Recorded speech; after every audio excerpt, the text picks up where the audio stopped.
குரு பகவான் வந்து பார்த்தீங்கன்னா, தன்னுடைய 5ஆம் பார்வை மூலமாக விருச்சக ராசிய பார்க்கறான்னா, நம்முடைய விருச்சக ராசி வந்து பார்த்தீங்கன்னா, மேச ராசிக்கு 8ஆம் இடம். அப்ப மேச ராசி அன்பர்களுக்கு இவ்வளவு நாட்களாக என்னென்ன பிரச்சனைகள்னு சொல்லி மனசுக்குள்ள போராடிக்கிட்டு இருக்காங்களோ, அந்த போராட்டத்துக்கு நம்முடைய குரு பகவான் ஒரு விடுதலை குடுப்பார் அப்படின்னு மேச ராசிக்கு சொல்லிடலாம். அதுக்கு அடுத்தபடியாக ரிஷப ராசி அன்பர்களுக்கு வந்து பார்த்தீங்கன்னா, கணவன், மனைவி ஒற்றுமைய ஒரு மிகப்பெரிய அங்கீகாரம் குடுக்கக்கூடிய ஒரு வாய்ப்பாக இருக்குங்கிறத பார்க்குறோம்.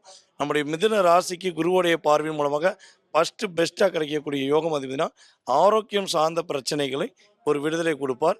வேலை சார்ந்த பிரச்சனைகளில் ஒரு மிகப்பெரிய மாற்றத்தை கொடுக்கக்கூடிய அமைப்பு நம்முடைய மிதுன ராசி என்பவர்களுக்கு குருவோடைய பார்வை மூலமாக கிடக்கு.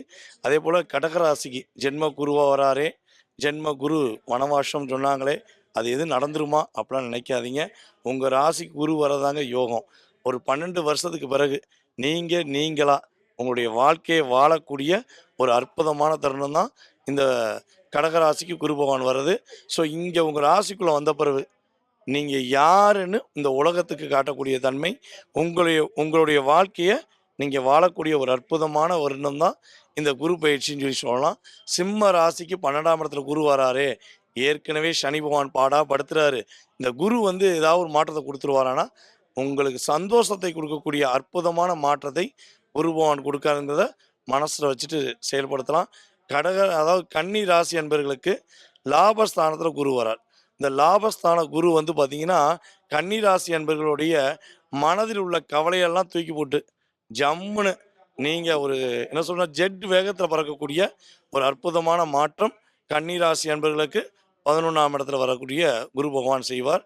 ஸோ அதே போல் வந்து பார்த்தீங்கன்னா, நம்முடைய துலாம் ராசிக்கு 10ல் குரு வராரு. பதவி பறி போயிருமா, வாழ்க்கையே பறி போயிருமா அப்படிங்கிற ஒரு பயம் இருந்தால் இந்த செகண்ட்லேருந்து தூக்கி போடுங்க. குரு உங்களை வாழ வைக்க போகிறார், வாழ்க்கையை கொடுக்க போகிறார், பொருளாதாரத்தை கொடுக்க போகிறார். உங்களுடைய தொழிலில் மிகப்பெரிய வெற்றியும் வேலையில் மிகப்பெரிய அங்கீகாரத்தையும் கொடுத்து உங்களை ஒரு என்ன சொன்னால் பயனுள்ள வருடமாக மாற்றக்கூடிய அமைப்பை குரு பகவான் கொடுப்பார். விருச்சக ராசி அன்பர்களுக்கு வந்து பார்த்திங்கன்னா, உங்களுடைய ராசிக்கு 9ஆம் இடத்துல குரு வர்றது வந்து பார்த்திங்கன்னா ஒரு ஏற்றத்தையும் மாற்றத்தையும் கொடுக்கக்கூடிய மிகப்பெரிய அமைப்பு. எப்படி சார் 9ல் குரு வந்தால் ஓடி போயிடுவாங்கன்னு சொல்கிறாங்களே, உண்மையா அப்படின்னா உண்மைதான். 9ல் குரு வந்து விருச்சக ராசி என்பவர்கள் என்ன பண்ண போகிறாருன்னா, உங்களுடைய பிரச்சனையை ஓட்ட போகிறார், உங்களுடைய கவலையை ஓட்ட போகிறார், உங்களுடைய கஷ்டத்தை ஓட்ட போகிறார். துன்பமே இல்லாத வாழ்க்கையை விருச்சக ராசி என்பவர்களுக்கு துள்ளி குதிக்க வைக்கக்கூடிய காலகட்டமாக நம்மளுடைய குரு பகவான் 9ல் அமர்ந்து தன்னுடைய விசேஷமான பார்வை 5ஆம் பார்வை மூலமாக அற்புதங்களை தரப்போறாங்கிறது நிதர்சனமான உண்மை. அதே போல் நம்மளுடைய தனுசு ராசி அன்பர்களுக்கு 8ல் குரு போகிறாருங்க. ஏன் ராசின் அதிபதி 8க்கு போகிறாரே, என்னை எட்டி அடிப்பாரா? ஏற்கனவே எல்லாருமே அடிக்கானே, நான் பதட்டப்படணுமானா கவலையப்பட வேண்டாங்க. உங்கள் ராசியின் அதிபதி 8க்கு போகிறது உங்களுக்கு எட்டாத உயரத்தில் உள்ள கனியை கூட பறிக்கக்கூடிய ஒரு ஆற்றலை குரு பகவான் கொடுப்பார். 8ல் குரு உட்கார்றது தான் உங்களுக்கு யோகமான காலம். இவ்வளவு நாள் இருட்டுக்குள்ளே இருந்தீங்க, இனிமேல் தான் நீங்கள் வெளிச்சத்துக்குள்ளே வர போகிறீங்க. உங்கள் குடும்ப வாழ்க்கை சூப்பராக போகுது. பொருளாதாரம் இல்லாத சூழ்நிலை நம்முடைய தனுசு ராசி என்பவர்களுக்கு இந்த குரு பயிற்சிக்கு அப்புறம் கிடையாது. பொருளாதாரத்தில் ஏற்றம் உண்டுங்கிறத பார்க்கும்.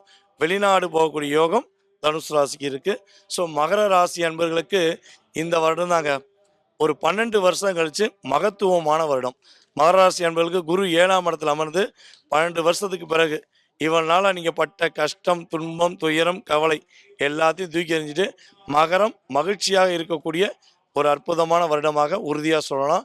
குரு அப்படி உங்களுக்கு மிகப்பெரிய அற்புதங்களை கொடுப்பாங்கிறத பார்க்குறோம்.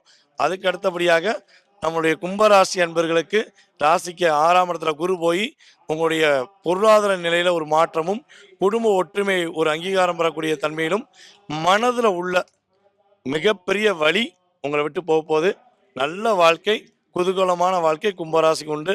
மீளா துயரத்தில் இருக்கிற மீன ராசிக்கு தன்னுடைய ராசியின் அதிபதி 5க்கு போகிறனால அற்புதங்கள் நிகழப்போது. ஜென்மத்தில் அமர்ந்த சனி பகவானை குரு வந்து பார்க்க போகிறாரு.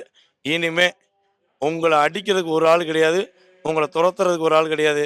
நீங்கள் உங்களுடைய வாழ்க்கையில் சந்தோஷமும் மகிழ்ச்சியும் பெறக்கூடிய அமைப்பில் குரு 12 ராசி நேயர்களுக்குமே மிகப்பெரிய அற்புதத்தை கொடுப்பாங்கிறது நிதர்சனமான உண்மை.